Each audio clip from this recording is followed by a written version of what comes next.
पिताजी कहते थे, जब मैं रोती थी तो ऐसा लगता था जैसे मैं वेदों का जाप कर रही हूँ। इसीलिए उन्होंने मेरा नाम वेद नहीं रखा। और क्योंकि मैं महालक्ष्मी का ही एक अंश थी, इसीलिए आजीवन मैंने श्री नारायण का ही ध्यान किया। श्री नारायण मुझे मिल ही जाते हैं, किंतु इस रावण के कारण मुझे अग्नि में अपने प्राण त्यागने पड़े। मैंने तुम्हें अग्नि में नहीं धकेला, तुम स्वयं ही उसमें कूद गई थी। मैं कोई कसर नहीं थी रावण, जिसमें स्त्री को पूर्ण रूप से शुद्ध रहकर श्री हरि का ध्यान करना होता है। और मैं सब कुछ त्याग कर हिमालय के वनों में एकांत में इसलिए रही कि मेरी तपस्या में कोई विघ्न न आए। तुम जैसी परम सुंदरी और वो भी कुंवारी, यदि वनों में अकेले रहेगी तो किसी का भी मन विचलित हो ही जाएगा। क्यों? एक सुकुमारी अकेले नहीं रह सकती, उसे स्वतंत्र होने की अनुमति नहीं। तुम भी तो अकेले घूम रहे थे उन्हीं वनों में।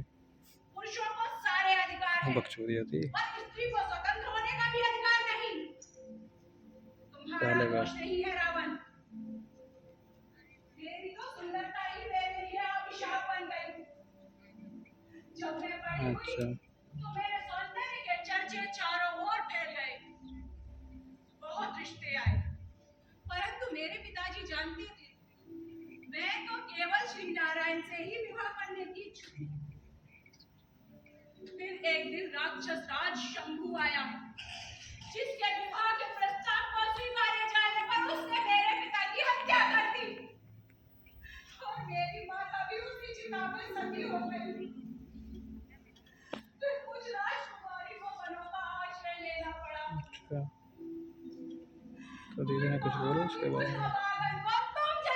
कुछ बोला कि दीदी ने उसके बारे में कि जब तुम्हारा रिलीज नहीं हुआ? मेरी मंशा में कोई दोष नहीं था, मैं तो तुम्हें अपनी पटरानी बनाना चाहता था।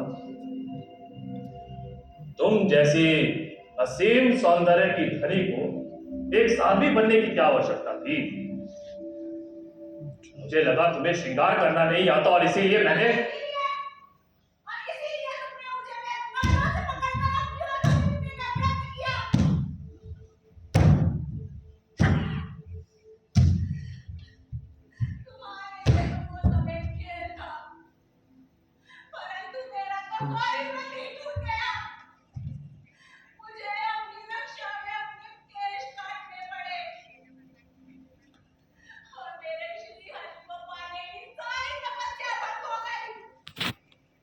फिर भी मेरे पास आ सकती थी।